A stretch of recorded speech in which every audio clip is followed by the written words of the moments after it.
कोठा के ऊपर कोठरिया में तुलसी तरावल है। कोठा के ऊपर कोठरिया में फूलछी तरावल है। ताई कोठरी सुतिले महादेव गौरा धूम मचावेली है।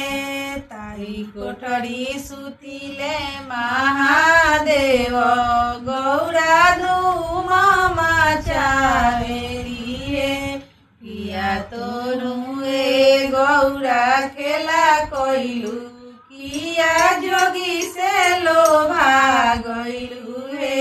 किया तोरुए गौरा खेला कोइलू किया जोगी से लोभा गइलू हे। नहीं मोराए आमा खेला कोइनी नहीं जोगी से लोभा गइनी है।